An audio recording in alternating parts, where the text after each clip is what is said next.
আচ্ছা, in the end আর at the end এই দুটোর মধ্যে বেসিক পার্থক্যটা কোথায়?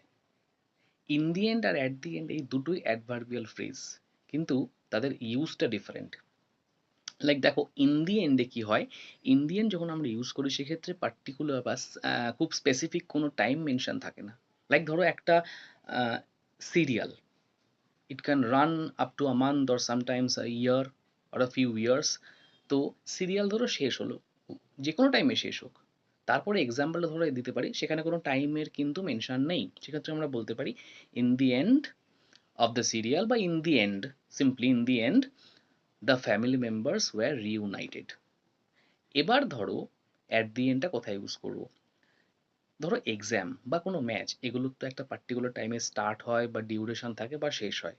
এক্সাম্পল ধরো দিই, at the end of the exam, the teachers delivered a speech to the students.